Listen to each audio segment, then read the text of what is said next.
está com por estes dias, seja bem-vindo. É tempo de fazermos uma viagem pela história, como sempre, com Joel Coleto. Joel, bem-vindo a mais uma semana. Estamos na semana de Natal e, como não podia deixar de ser, o primeiro tema que nos trazes é sobre o presépio. Vamos falar do papel da mula e do boi no presépio de Natal. Olá, Inês. Espero que o Pai Natal te traga as melhoras para essa gripe. Obrigada, Joel. Sim, temos estado durante o Advento, que é este período que, enfim, se prolonga desde os finais de novembro até aos inícios de janeiro. Temos estado aqui a falar de alguns desses elementos do Advento. Já falamos da Anunciação, Exatamente. Da Visitação. E nesta semana, como tu dizias, estamos na Semana de Natal, estamos na Natividade. E a Natividade é exatamente isso, é o nascimento do Menino Jesus, é o momento alto deste conjunto de factos que são assinalados, comemorados nesta quadra. Enfim, o nascimento do Menino Jesus, todos conhecemos a história. Maria, José estão em viagem, vão-se recensear, não conseguem alojamento em Belém, acabam, enfim, por conseguir que um estalajadeiro se vá apiedar do casal, particularmente da jovem que está no final do tempo, e não tendo mais nenhum espaço, enfim, disponibiliza o estábulo. E é nessa noite, no meio dos animais, que Cristo nasce. Isto é, de facto, de um enorme simbolismo para aquilo que depois vai ser a mensagem do cristianismo. O Messias, o Rei dos Reis, nasce desta forma completamente desapegada, desta forma pobre, nasce... De materiais. Exatamente, nasce num estábulo, nasce no meio dos animais. E por isso, quando nós temos um presépio, podemos ter dezenas ou centenas de figurinhas. Podemos ter só a Sagrada Família, Maria, José e o menino. Mas para ser um presépio, e a palavra presépium em latim, para ser um presépio, nós temos que ter lá a manjedoura, as palhinhas, para nos lembrar que nem um berço tem, o único sítio que foi possível acomodar modestamente o menino que acabara de nascer foi no sítio onde os animais comiam, no meio das palhas, na manjedoura. Ora, para termos um presépio, precisamos por isso ter essas quatro coisas: Maria, José, o menino e as palhinhas. Mas, desde muito cedo, para frisar, para sublinhar que Cristo nasce num estábulo, no meio dos animais, é muito habitual nós vemos, desde épocas muito antigas, representações como esta, onde vemos o boi e a mula. São já figuras incontornáveis da natividade, figuras quase incontornáveis do presépio. E em torno destas duas figuras foi-se desenvolvendo uma série de ideias, sendo que hoje é muito consensual que o boi e a mula, para lá de significarem isto, que Cristo nasce num estábulo, muitas vezes tem aqui esta imagem, esta ideia de que estes dois animais estão ali a cuidar do menino, atentos, curiosos, até como que A aquecer o menino. Ora, se tivéssemos esta conversa há 100 anos, quase todos diriam, não é bem assim. E não é bem assim porquê? Porque, entretanto, isto pode ser válido, se quiseres, para o boi. O boi, ali com algum espírito paternal, alguma curiosidade, vai, observando a criança. Contudo, a mula, segundo uma tradição muito arraigada, mas que caiu no esquecimento, a mula, em boa verdade, não está assim tão preocupado com o menino. E dito isto, Inês, se começarem a reparar em velhas representações da natividade, por exemplo, eu vou pedir à Regi para passar a imagem seguinte, vamos ver que, por exemplo, esta é uma famosa representação da ida dos magos a adorar o menino, uma representação do nosso maior, ou pelo menos primeiro grande pintor do Renascimento português, que é Grão Vasco. Estão ali os reis magos a irem adorar o menino, e no canto superior direito vemos ali a figura da mula, que está completamente, não está centrada nestes acontecimentos, ela está ali, calmamente, a comer as palhas. Ora, só que esta tradição da mula não estar ali muito interessado em cuidar do menino e estar interessado em comer as palhas, vai ser interpretada até de algum extremo. Muitas vezes ela é representada a comer as próprias palhas em que o menino está deitado na manjedoura. E a esse propósito desafiava os nossos telespectadores, um destes dias, a irem até um dos mais belos monumentos medievais aqui da área metropolitana do Porto, que é o Mosteiro de Vila do Conde. Temos também uma imagem, todos nós conhecemos aquela imagem quando chega à Vila do Conde, do imponente mosteiro, um edifício, enfim, neoclássico, mas a verdade é que, se virmos bem, contemplarmos nas traseiras, temos lá a igreja. E a igreja é uma igreja medieval, gótica, esta que estamos aqui a contemplar. E é uma igreja, e o próprio mosteiro, que foi fundado por um homem poderoso do século XIV, que era o filho mais velho de Dom Dinis, o rei. Curiosamente, apesar de ser o filho mais velho, não é ele que vai herdar a coroa, porque é um filho ilegítimo, bastardo, que tinha resultado de uma ligação de Dom Dinis antes ainda de se casar com a rainha Santa Isabel. E, portanto, ele, sim, será meio-irmão do futuro rei de Portugal. Mas era o filho predileto de Dom Dinis e, na sequência de uma peregrinação que juntos fizeram a Santiago de Compostela, no regresso, Afonso Sanches, é esse o seu nome, vai, então, enfim, empenhar-se em criar este mosteiro em Vila do Conde. E, por isso, no interior do mosteiro, nós temos uma capela que é designada Capela dos Fundadores. E temos lá o túmulo de Afonso Sanches. É talvez o mais belo túmulo tardo-medieval do norte de Portugal. É uma peça belíssima, como podem ver. Tem a própria estátua jacente do Afonso Sanches. E depois as 4 fases do túmulo é a história de Cristo, desde o seu nascimento até à ressurreição. Ora, para o tema de hoje, interessa-nos a primeira cena.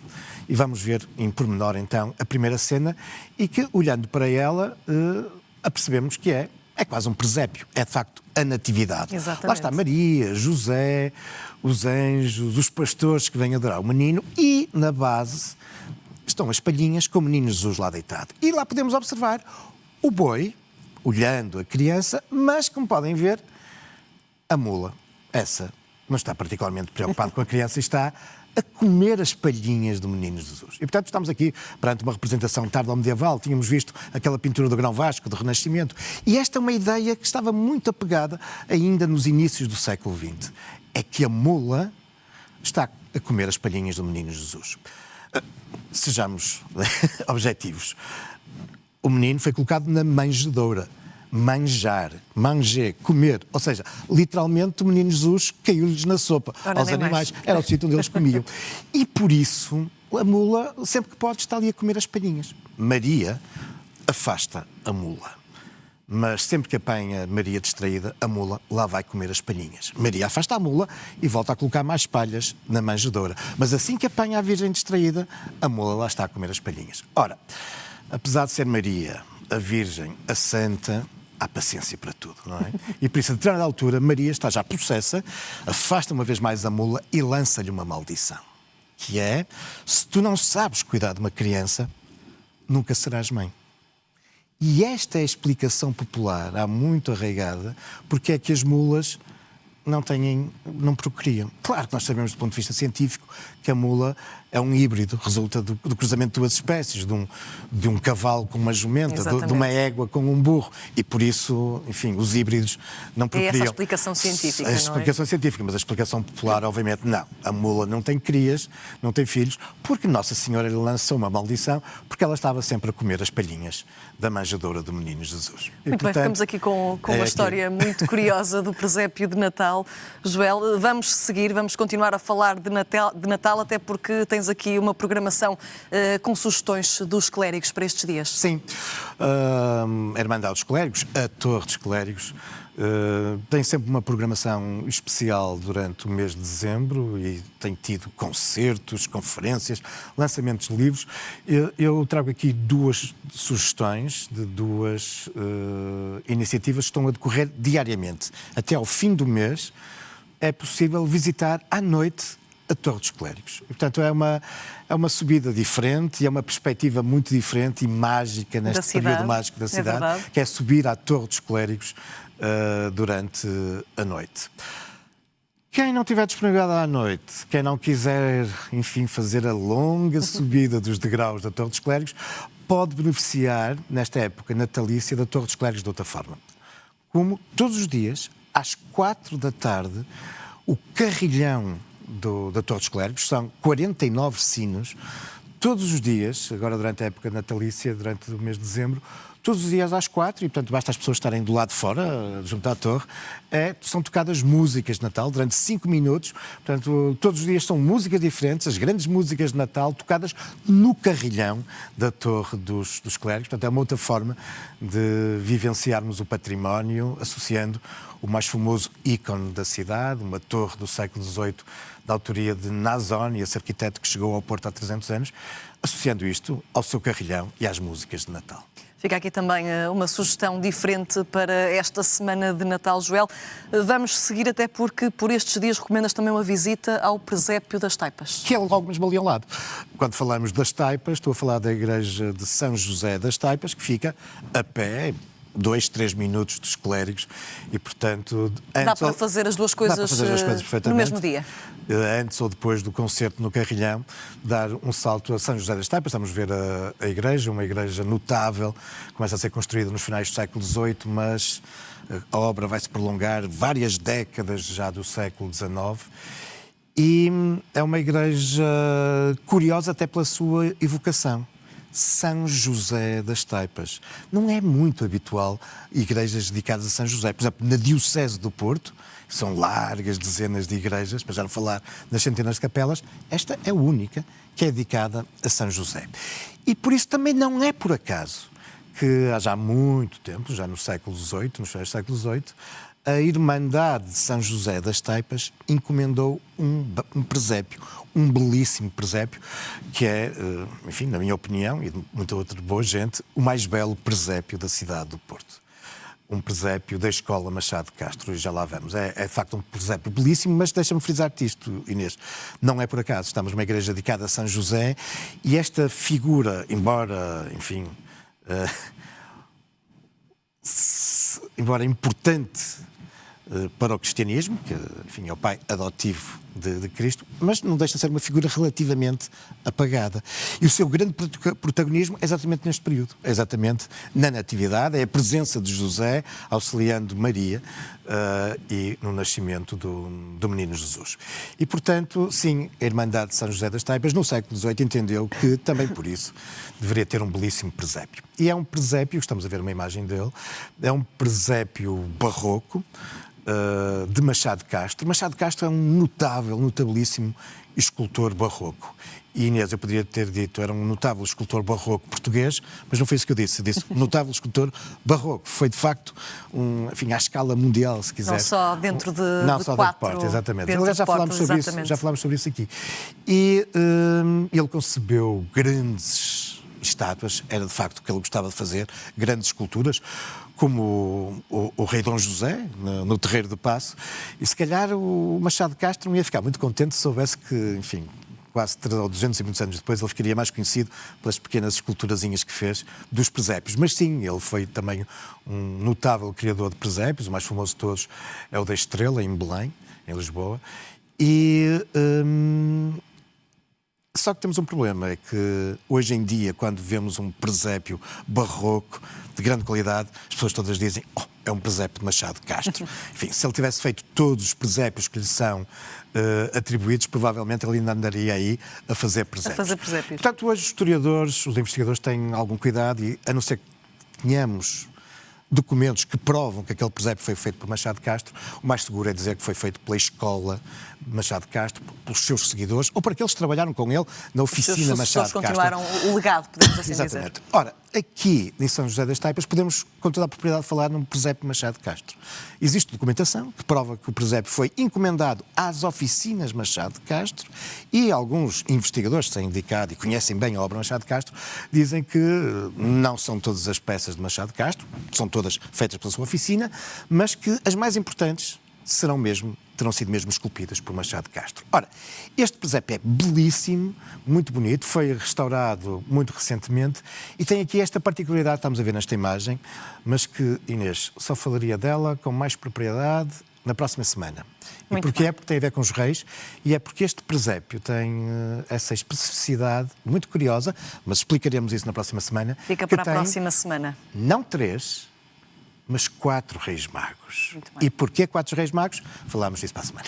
Fica assim combinado, Joel. Vamos seguir, vamos falar também no Museu do Carro, que tem uma maquete aqui muito interessante. Não Sim. é um presépio, não é de Natal, mas também vale a pena a visita. Sim, o Museu do Carro Elétrico em Massarelos, e saltamos, de facto, essas representações do mundo, essas representações miniaturas que são os presépios, para uma outra representação, como tu dizias, para uma maquete.